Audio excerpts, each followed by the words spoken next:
and welcome back to my channel, and if you are new here then hello and welcome. My name's Alexis and I post 2 videos a week on a Tuesday and a Thursday at 7 AM. So if you love recipe videos and you want to see more, then please don't forget to hit that subscribe button. And now I'm going to share with you my spicy Mexican salmon with quinoa risotto. As I just mentioned, today I want to share with you how to make my delicious spicy Mexican salmon and quinoa risotto. Now this recipe is really easy to do and it's delicious for a warm summer's day like this one. It's very similar to another salmon dish I've made, except I've tried to change the spices in this, and I've also added an avocado and lime salsa to this as well.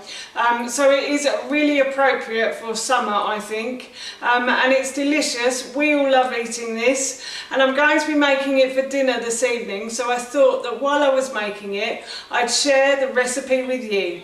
So here is how to make my spicy Mexican salmon and quinoa risotto. So we're just Howard and I having the spicy salmon tonight, so I'm only going to use half a teaspoon of each of the spices.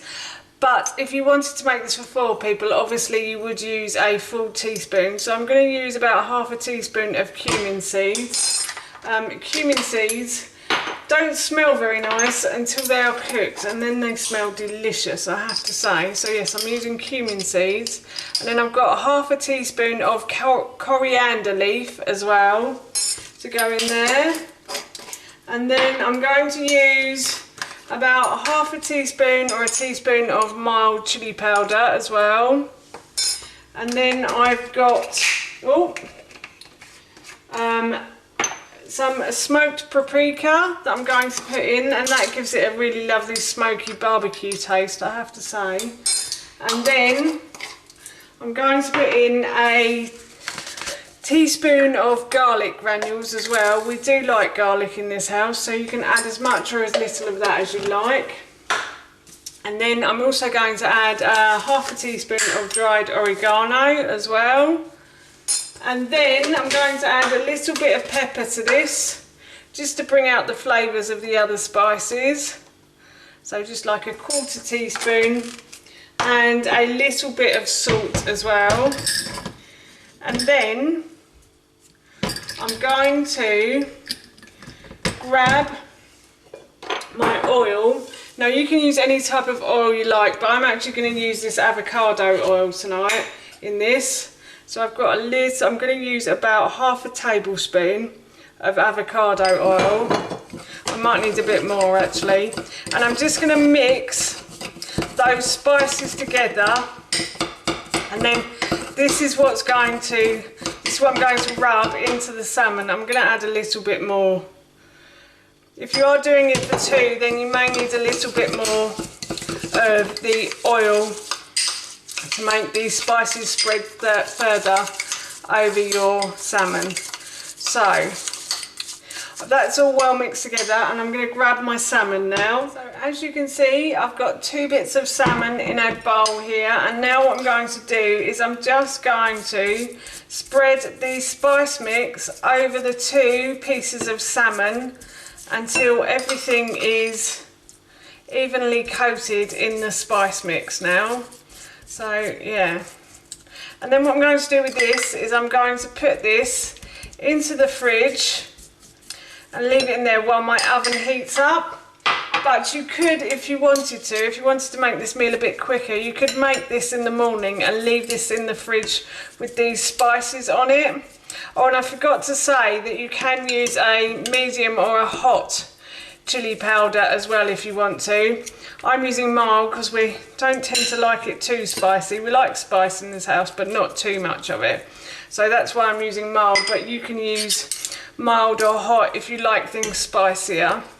So yes, that's done now, and I'm going to put this into my fridge. So while my salmon is in the fridge, I'm going to preheat my oven to 180 degrees. Now the salmon's in the fridge and the oven is preheating, I have taken a large pan and I'm going to put it onto a high heat, and I'm just going to add a little bit of oil to the base of this pan, like so. And then I'm just going to wait for this pan now to heat up. So my pan is getting nice and hot now. I'm just going to turn the heat down a little bit. And what I've got here is 1 onion that I've peeled, sliced and diced. And I'm just going to fry this onion now until it starts to soften. So the onions have started to soften beautifully now. And what I'm going to do is I'm going to add some peppers to this. So I've just sliced the top from the pepper and I've removed the core and the seeds and the stalk. And then I've just sliced and diced the flesh. So I'm just going to add that in now as well. And I'm going to fry this for a further few minutes or until these start to soften now. The red peppers have started to soften now. They've been in here for a good 2 minutes or so. And then what I'm going to do is I'm going to add a courgette to this. Now I have peeled and grated this courgette, but you can slice it if you don't want to grate it. The reason I grate it is simply because my son is not a great vegetable fan. So if I grate it, he doesn't really know it's in there.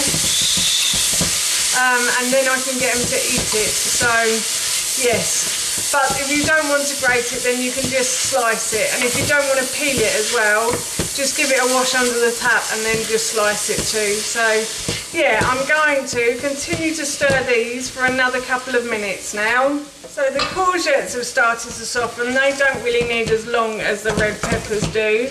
So that's why I put them in last. And then what I'm going to do now is I'm going to add in my quinoa. So I've got about 180 grams of quinoa that I'm just going to add to the bottom of the pan. And I'm just going to mix that round like you would with risotto rice, basically. It doesn't go clear or see-through like risotto rice, but you just need it to heat through for a minute or so. And then I'm going to add some stock to this as well. So I'm just going to keep frying this for a little bit longer. Oh, it smells delicious already. I cannot wait to eat this meal. I love this one.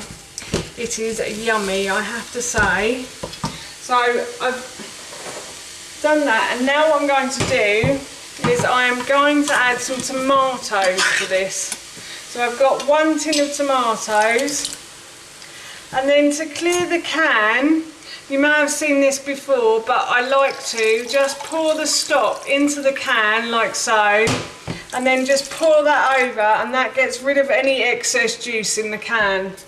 So I'm just going to stir that round now and see how that is.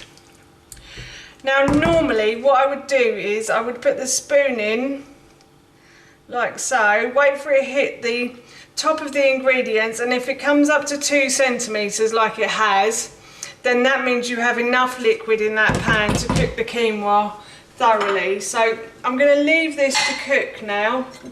Actually no, I'm not. I'm going to add some tamari to this now. So I've got some tamari just to add some extra flavour. So it's like a soya sauce basically, but tamari is fermented for longer. But if you can't get tamari, or if it's a little bit too pricey for you, then you can always use soya sauce if you want to.